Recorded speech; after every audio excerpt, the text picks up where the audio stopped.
Y en efecto, luego de la declaración de emergencia por epidemia de influenza en Puerto Rico, las personas han comenzado a protegerse para evitar el contagio. Bueno, el sistema de educación pública, por ejemplo, activó su protocolo y los ciudadanos acudieron a vacunarse. Naomi González con información reciente.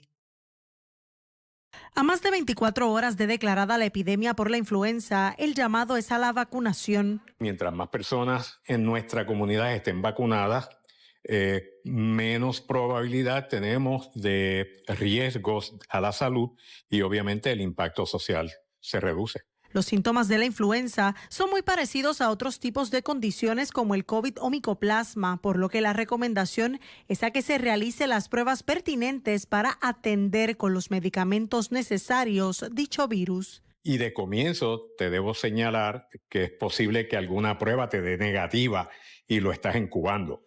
Así que yo recomiendo a mis pacientes siempre, saliste negativo ahora porque empezaste con los síntomas ayer por la noche, vamos a esperar 24 horas, si agudizan los síntomas, volvemos a repetir la prueba. Aunque existe escepticismo por parte de ciertos sectores de la población en contra de la vacunación, el llamado de la clase médica es a que lo hagan para así evitar mayores complicaciones de esta condición. Bueno, es la forma preventiva, ¿verdad? Yo les explico a algunas personas que llegan aquí y algunos alegan y me dicen, me vacuné, pero me dio la enfermedad. Y digo, sí, pero gracias a Dios no culminó con tu vida. El doctor Santiago explicó que al menos en Bayamón repasan los planes de vacunación, sobre todo en los planteles escolares, una de las poblaciones con mayor probabilidad de contagio. Sin embargo, el secretario de Educación aseguró que las escuelas están listas. Al momento, la situación en las escuelas está controlada. Quiere decir esto que los protocolos han estado dando resultados. Al momento de vacunarse es importante que no presente ningún síntoma relacionado al virus para evitar efectos adversos. Lo ideal es que esté asintomático y que se vacune antes, ¿verdad? Si usted no tiene problemas de esta naturaleza en su hogar, pues venga con su familia porque a partir de los 6 meses estamos vacunando. Tengo 67, soy diabético y tengo alta presión y por recomendaciones que me dio el amigo doctor Santiago, pues por eso es lo que lo estoy aceptando, para prevenir la prevención, porque sin salud no hay nada. El gobierno trabaja a esfuerzos de vacunación masiva durante los próximos días alrededor de la isla. Para Telenoticias, Naomi González. Amigos, esta mañana en la Fortaleza se llevó a cabo el tradicional saludo protocolar de inicio de nuevo año. La gobernadora Jennifer González recibió a miembros del gobierno federal y el sector público y privado en Puerto Rico. Zoraida Azar Sánchez con un resumen. Saludos, Jorge, y muy buenas tardes. En efecto, el saludo protocolar se llevó a cabo hoy. El primer grupo que asistió estaba compuesto por el superintendente de la policía, Joseph González, junto a los agentes de arrestos especiales que trabajaron, ¿verdad?, en el operativo que terminó con la recuperación de 5 niños que vivían en condiciones infrahumanas en Canóvanas. Por otro lado, indicó que la gobernadora le dijo que estaba este año enfocada en la policía como la primera agencia con la que va a trabajar. Escuchemos.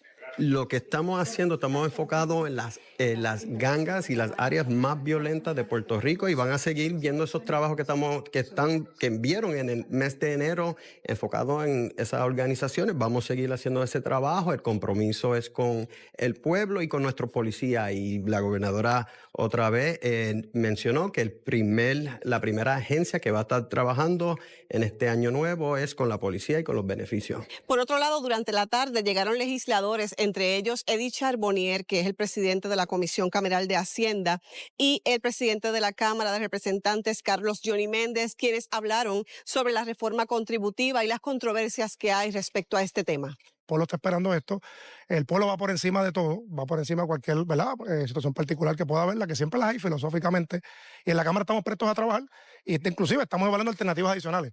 En caso de que fuera complicado, porque esto es algo técnico, esto es más allá de las cuestiones de partido, ya yo voy a estar presentando esta semana una alternativa, que fue lo que se hizo en el pasado, que es el famoso incentivo reintegrable como una alternativa adicional. El proyecto que envió la gobernadora se tiene que estar aprobando entre la primera y la segunda semana de febrero, así que todavía tenemos tiempo.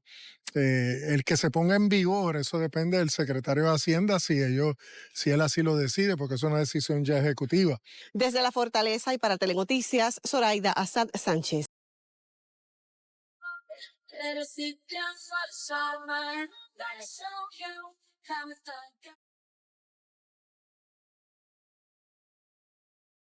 Amigas y amigos, como adelantamos desde pequeña, esta joven que vemos en pantalla, Keren Torres, encontró en la música mucho más que una disciplina. Halló un refugio, una voz y una razón para continuar adelante. Bueno, su historia con el violonchelo ha sido de perseverancia, pausas difíciles y nuevos comienzos. Con la pasión y la superación como norte, hoy nos pide que la ayudemos a obtener un nuevo instrumento que requiere para terminar sus estudios. Glorinel Soto Rodríguez nos dice cómo podemos hacerlo. Keren Torres descubrió su amor por el violonchelo a temprana edad. Lo que comenzó como un experimento para evitar tocar violín se convirtió en la forma en la que mejor se expresa. Papá quería que estudiara violín con mi hermana. Empezamos a tomar clases de violín. Bueno, solamente tomé una y no me gustó. Y entonces, pues, como el profesor necesitaba un cello en la orquesta, pues yo decidí tirarme a tocar cello. Su primer cello lo compró con el dinero que obtuvo de una beca escolar. Tras una breve pausa, surgió la oportunidad de audicionar para la Escuela Libre de Música. Fue entonces cuando llegó a su vida Jack, como cariñosamente le llama a su segundo cello. Con él completó su bachillerato, comenzó la maestría y ha conquistado escenarios y estudios acompañando y grabando para artistas como Cani García, Il Divo o Luis Enrique. Mi cello no creció conmigo, tuve que comprar un instrumento, que en este caso fueron mis padres los que me compraron el instrumento actual que tengo, que aproximadamente fueron unos $2,000. Desde ese momento, Jack está con Keren. Sin embargo, hace algunos años, uno de sus profesores le dijo que ya había llegado el momento de comprar un cello profesional. Keren comenzó a ahorrar para esos propósitos, pero hace aproximadamente año y medio, tuvo una situación personal que la hizo invertir sus ahorros en algo tan esencial como su salud emocional. Por eso, ahora necesita de una mano amiga o de varias manos amigas que la ayuden a recaudar los entre $10,000 a $12,000 que necesita para comprar su nuevo instrumento con el que no solo culminará su maestría, sino que también tratará de cumplir su sueño de entrar a la Orquesta Sinfónica de Puerto Rico. Llevo 3 o 4 años tratando de comprarlo por mi cuenta, pero se me ha hecho bien difícil. Pues por lo que yo acepté y dije, voy a pedir ayuda. Mi meta es $8,000, porque yo dije, yo quiero un cello de $10,000 o $12,000 aproximado, más el case nuevo, pero yo quiero que también poner mi granito de arena. Ahora depende de nosotros que la joven siga creando melodías. Los que tengan la posibilidad pueden enviar su donativo por ATH móvil al 939-715-4368. Para Telenoticias, Glorinel Soto Rodríguez.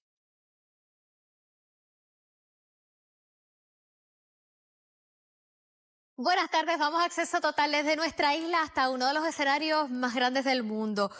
Un anuncio protagonizado por Bad Bunny para el medio tiempo del Super Bowl se grabó aquí mismo y entre los bailarines hay un talento local que ya está dando de qué hablar. Andrés Waldemar y su sobrino Damien, de tan solo 4 añitos, formaron parte de esta producción histórica sin ni siquiera imaginarlo al momento de hacer el casting, que compartirían escena con esta superestrella boricua.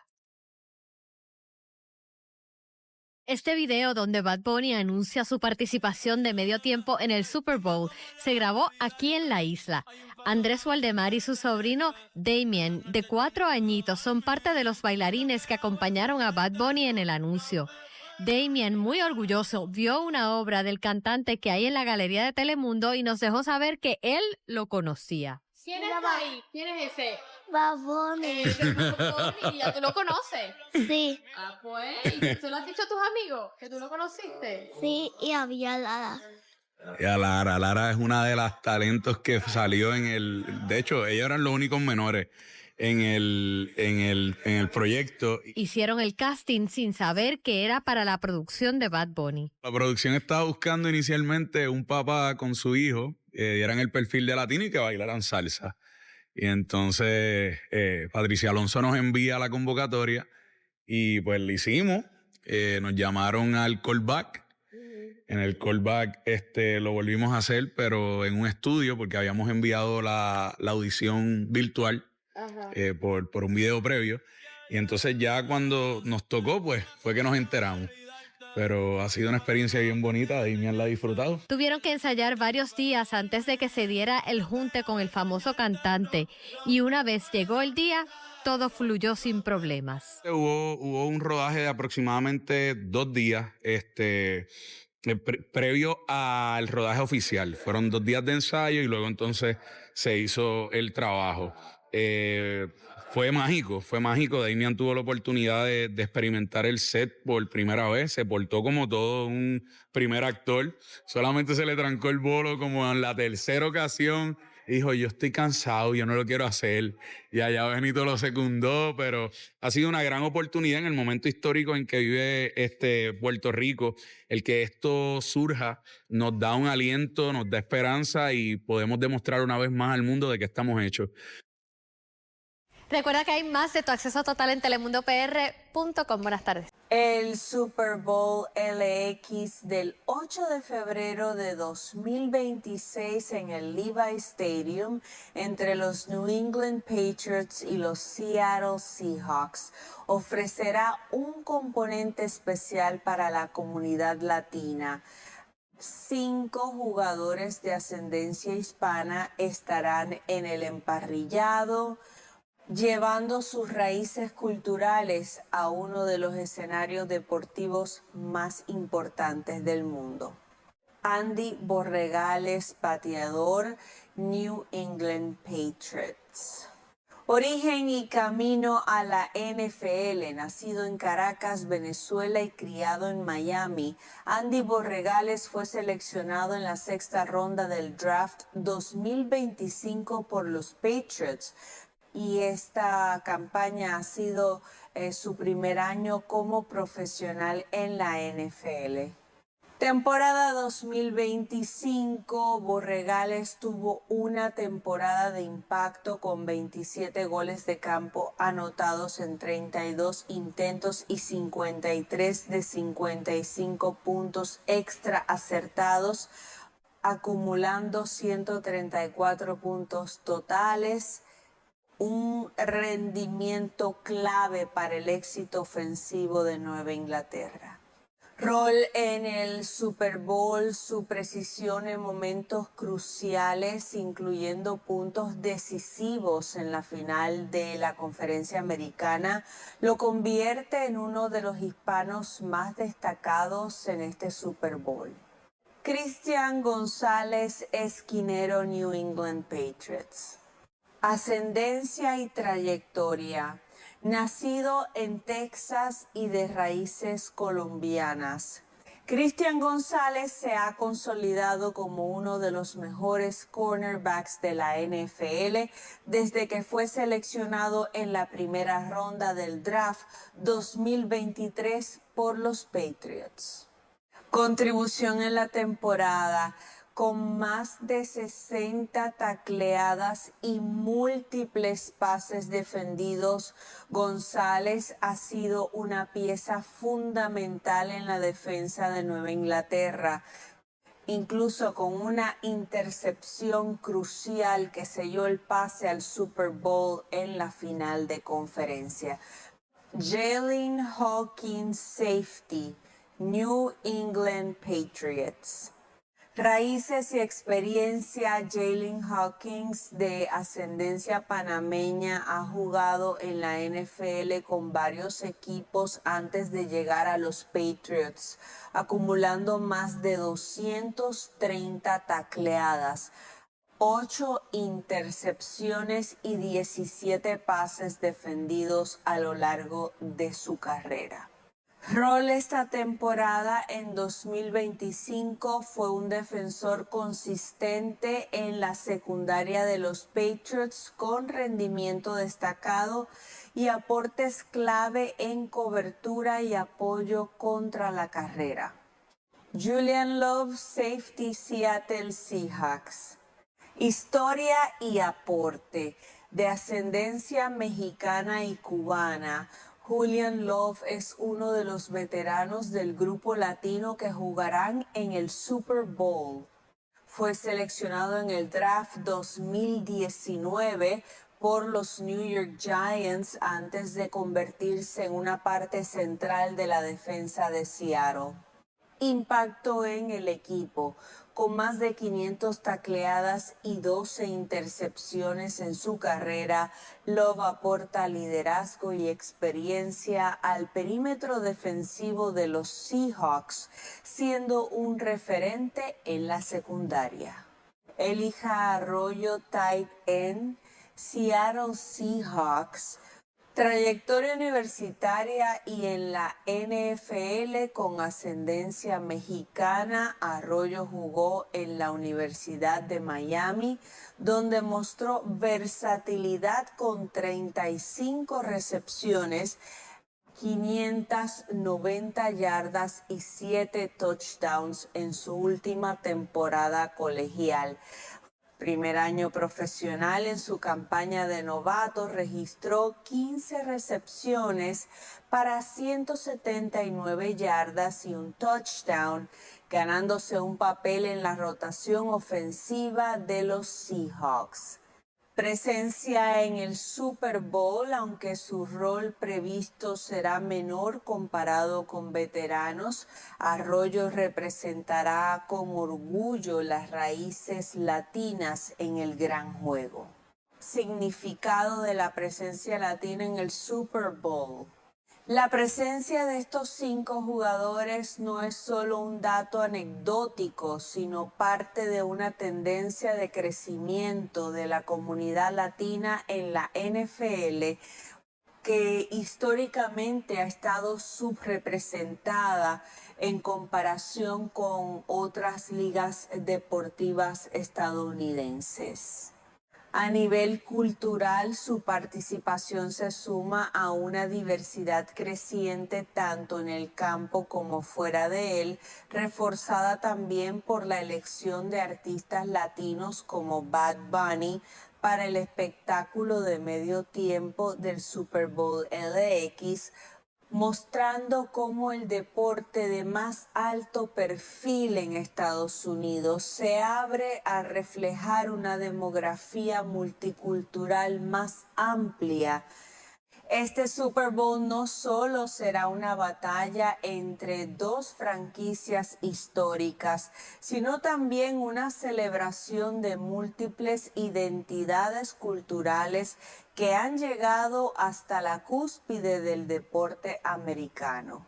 Más allá de las estadísticas, los esquemas defensivos y las jugadas diseñadas en pizarras digitales, el Super Bowl del 8 de febrero en Santa Clara contará una historia paralela que no siempre ocupa los titulares principales, pero que tiene un profundo peso simbólico. La presencia latina en la NFL moderna. 5 jugadores, 5 trayectorias distintas, 5 historias de herencia cultural que convergen en el mismo escenario bajo las luces más intensas del deporte estadounidense. Este no es solo un dato curioso previo al partido, es el reflejo de una liga que lentamente empieza a parecerse más a la sociedad que la rodea. Julian Love, liderazgo silencioso con raíces profundas. Para los Seattle Seahawks, Julian Love representa algo más que experiencia. De ascendencia mexicana y cubana, Love encarna al jugador que se construyó paso a paso, sin ruido excesivo, pero con constancia. Seleccionado en el draft de 2019 por los New York Giants, aprendió la NFL desde abajo, absorbiendo golpes, sistemas y responsabilidades. En Seattle, Love encontró estabilidad y protagonismo Con más de 500 tacleadas y 12 intercepciones en su carrera, se convirtió en una extensión del entrenador dentro del campo. Su liderazgo en la secundaria no siempre se mide en jugadas espectaculares, sino en orden, comunicación y lectura anticipada del juego rival. Para muchos jóvenes latinos que siguen la NFL desde hogares donde el fútbol americano no siempre fue tradición, Love es un ejemplo tangible de que la disciplina y la inteligencia deportiva también abren puertas. Eli Arroyo, el futuro que ya toca la puerta. Si Julian Love representa el recorrido largo, Elijah Arroyo simboliza la promesa. De ascendencia mexicana y formado en la Universidad de Miami, Arroyo llegó a la NFL con el perfil del ala cerrada moderno, tamaño, manos confiables y capacidad de bloquear y recibir. Su etapa universitaria dejó números sólidos y una evolución constante. En su primer año como profesional, su rol fue más discreto, con 15 recepciones y un touchdown, pero su presencia en el Super Bowl habla de algo más profundo. Confianza del cuerpo técnico y un proceso de desarrollo que va más allá de las estadísticas inmediatas. Para Arroyo, pisar el campo en el partido por el Trofeo Lombardi es una experiencia formativa. Para la comunidad latina es una señal de continuidad generacional. Andy Borregales, precisión venezolana en momentos de máxima presión. Del lado de los New England Patriots, Andy Borregales aporta una historia distinta. Nacido en Caracas y criado en Miami, el pateador venezolano llegó a la NFL sin el ruido mediático de otras posiciones, pero se ganó su lugar con precisión. Seleccionado en la sexta ronda del draft 2025, Borregales se respondió con una temporada notable, 27 goles de campo en 32 intentos y más de 50 puntos extra convertidos.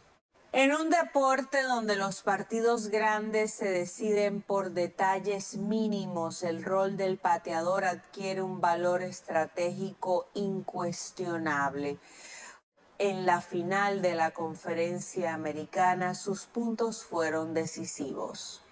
En el Super Bowl, cada intento llevará no solo el peso del marcador, sino también la representación de un país con profunda tradición beisbolera que poco a poco gana espacio en el fútbol americano. Élite defensiva con herencia colombiana. Cristian González es quizá el nombre más consolidado de este grupo. Nacido en Texas y de ascendencia colombiana, González se ha establecido como uno de los mejores esquineros jóvenes de la NFL. Elegido en la primera ronda del draft 2023, rápidamente se convirtió en pieza clave de la defensa de Nueva Inglaterra. Su combinación de físico, técnica y lectura de juego lo coloca entre los defensores más respetados de la liga. En la final de conferencia, su intercepción selló el pase de los Patriots al Super Bowl, un momento que resume su impacto. Aparece cuando el partido lo exige. Para la comunidad latina, González rompe un estereotipo histórico. Los jugadores hispanos ya no están limitados a roles especiales. Hoy también dominan posiciones de máxima exigencia técnica. Jalen Hawkins, experiencia, movilidad y raíces panameñas. Cierra la lista Jalen Hawkins, jugador de ascendencia panameña con una carrera marcada por la adaptabilidad. Ha vestido los colores de varios equipos en la NFL antes de llegar a los Patriots, acumulando más de 230 tacleadas, 8 intercepciones y 17 pases defendidos. Hawkins representa al profesional que entiende su rol y lo ejecuta sin necesidad de protagonismo. Su presencia en el Super Bowl es el resultado de años de consistencia, preparación física y comprensión táctica. Más que un partido, una señal cultural. La presencia de estos 5 jugadores no es una coincidencia aislada, refleja un crecimiento sostenido de la representación latina en la NFL, una liga que durante décadas miró principalmente hacia otros perfiles culturales. Hoy los vestidores cuentan historias en varios idiomas y las gradas también. Para millones de aficionados latinos en Estados Unidos, México, el Caribe y Sudamérica, ver apellidos, acentos y raíces compartidas en el Super Bowl genera identificación.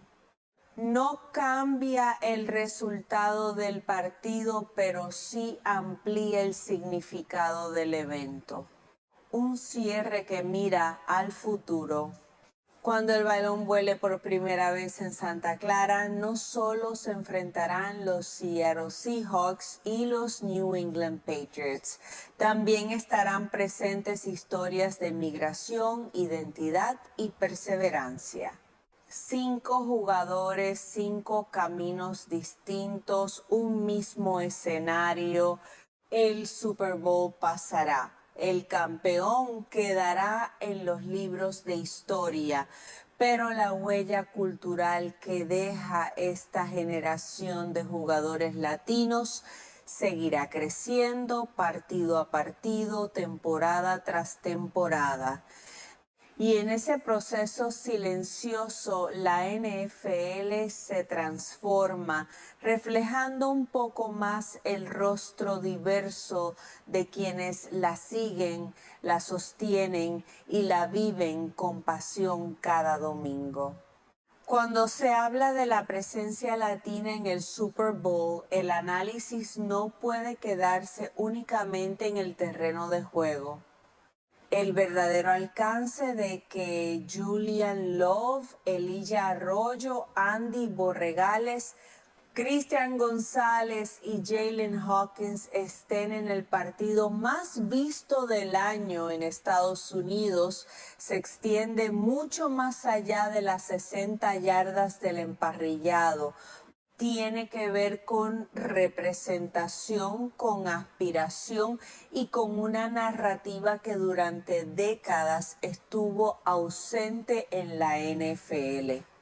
Durante mucho tiempo el fútbol americano fue percibido por amplios sectores de la comunidad latina como un deporte ajeno. El béisbol y el fútbol soccer dominaban el imaginario colectivo. La NFL era vista como un espacio cerrado, con códigos culturales específicos y pocas referencias con las que identificarse. Eso ha empezado a cambiar, lentamente pero de forma sostenida. La importancia de verse reflejado. Para un niño latino que enciende el televisor el domingo del Super Bowl, ver apellidos, historias familiares y raíces culturales similares a las suyas tiene un impacto profundo. No se trata solo de orgullo simbólico, se trata de ampliar el horizonte de lo posible. Cuando la representación existe, la imaginación se expande. Julian Love hablando de sus raíces mexicanas y cubanas, Andy Borregales mencionando a su familia venezolana, Cristian González reconociendo su herencia colombiana o Elija Arroyo representando a México desde una posición ofensiva moderna envían un mensaje claro. El fútbol americano también puede ser un camino más allá del estereotipo. Históricamente, cuando los latinos aparecían en la NFL, solían hacerlo en roles muy específicos, frecuentemente como pateadores. La generación actual rompe ese molde. Hoy hay safeties líderes, cornerbacks de élite, alas cerradas completos y jugadores defensivos versátiles. Cristian González es un ejemplo contundente, juega una de las posiciones más complejas del deporte, donde se requiere inteligencia, velocidad, técnica y sangre fría. Su éxito desafía estereotipos antiguos y redefine cómo se percibe al atleta latino dentro de la liga. Julian Love y Jalen Hawkins, desde la secundaria defensiva, ocupan roles de mando, comunicación y lectura táctica.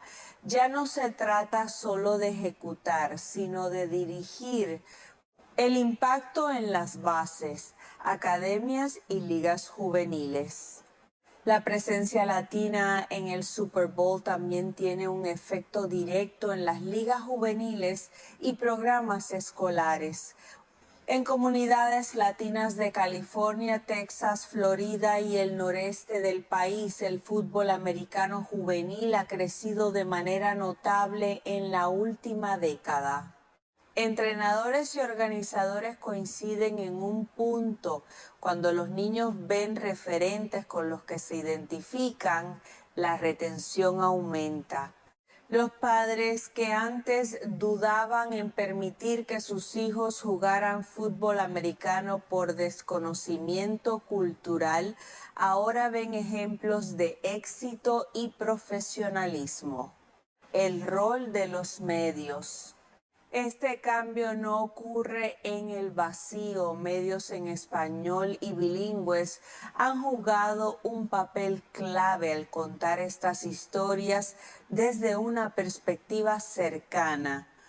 Ya no se trata solo de traducir resultados, sino de contextualizar trayectorias, explicar procesos y humanizar a los protagonistas. El Super Bowl se convierte así en una plataforma narrativa. No solo se habla de esquemas defensivos o porcentajes de efectividad, sino de migración, identidad y esfuerzo familiar. Esto amplía la audiencia y fortalece el vínculo emocional con la liga. La NFL y su lectura demográfica. La NFL no es ajena a esta realidad. Sabe que la población latina es el segmento demográfico de mayor crecimiento en Estados Unidos.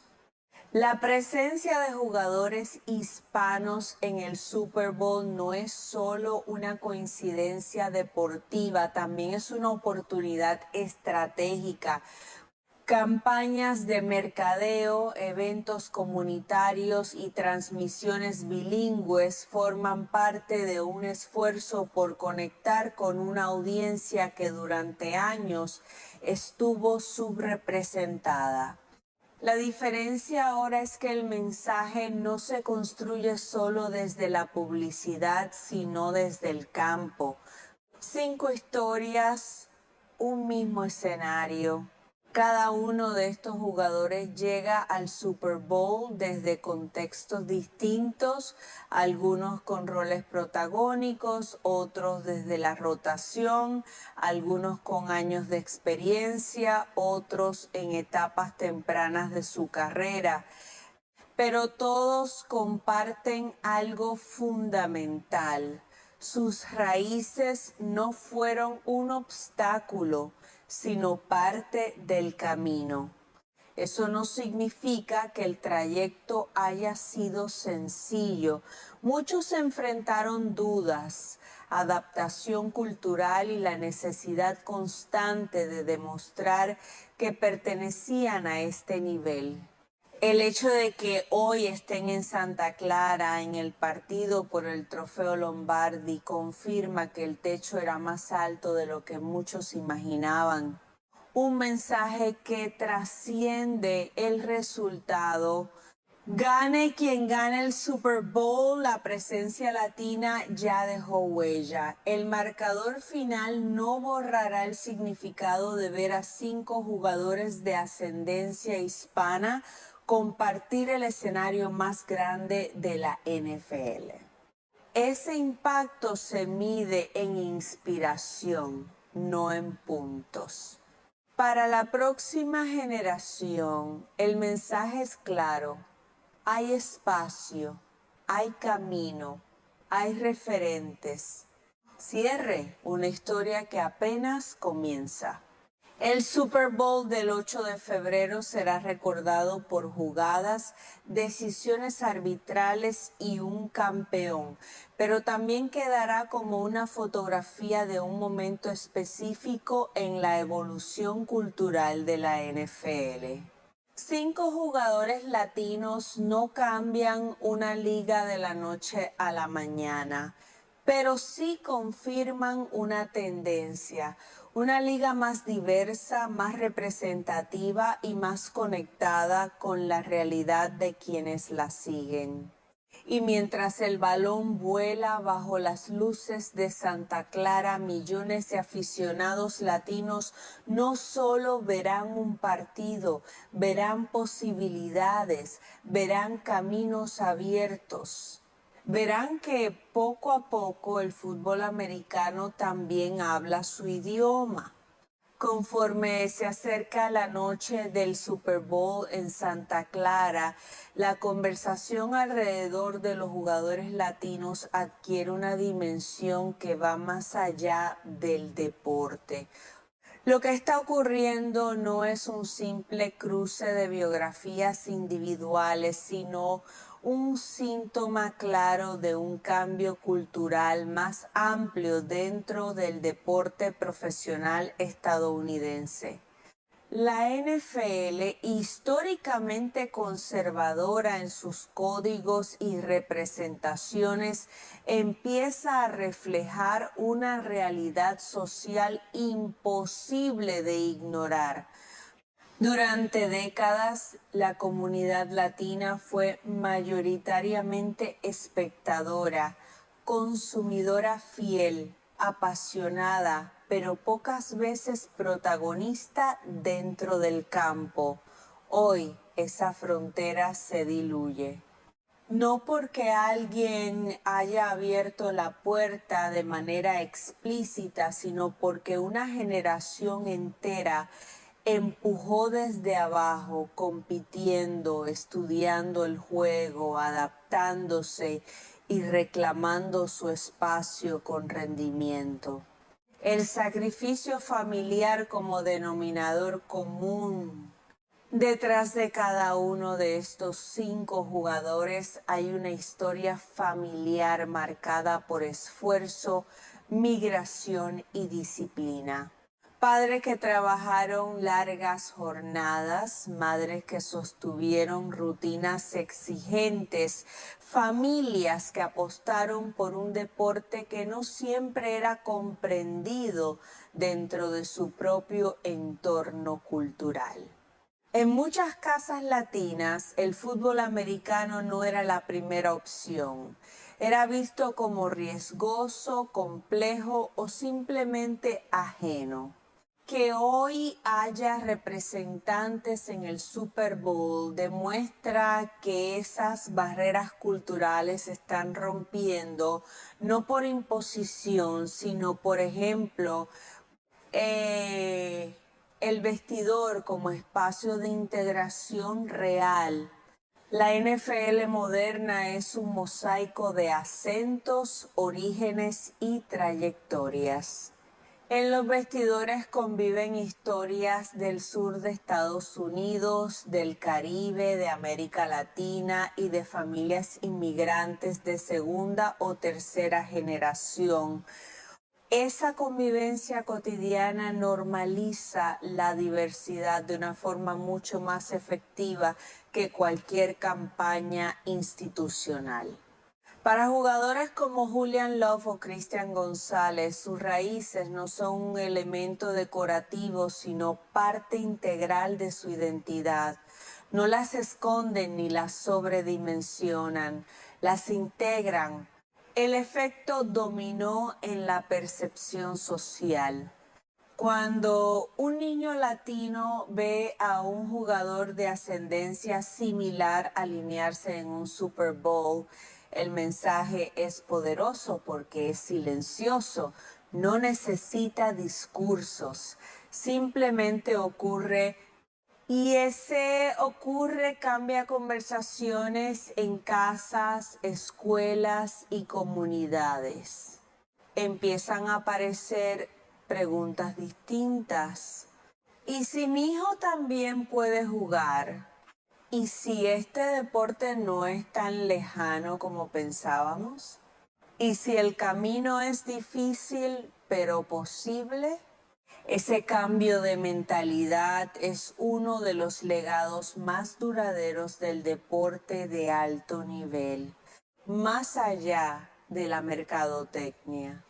Es importante subrayar algo, la presencia latina en este Super Bowl no es un artificio publicitario, no es el resultado de una campaña diseñada en una oficina. Es el producto de años de competencia real, de evaluaciones técnicas, de drafts y de rendimiento bajo presión.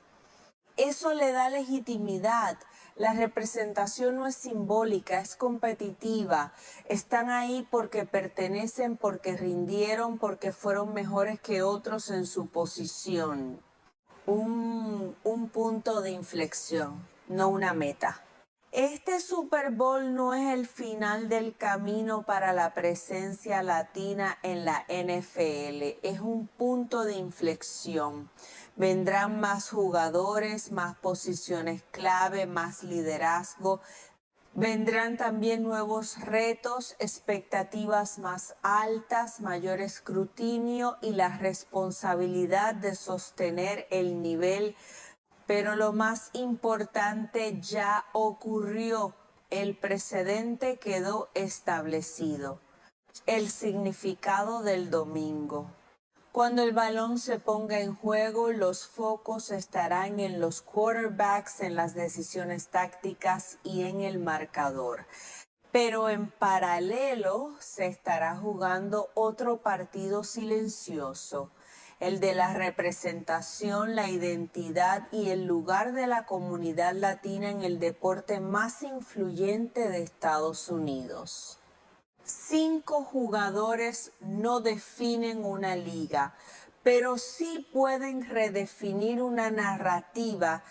Y en ese sentido, el Super Bowl del 8 de febrero no solo coronará a un campeón, confirmará que el fútbol americano, como el país que lo rodea, ya no puede entenderse desde una sola historia, un solo origen o una sola voz. La NFL cambia porque la sociedad cambia. Y en ese cambio los apellidos latinos ya no aparecen como excepción, sino como parte natural del juego. Eso, gane quien gane, ya es una victoria.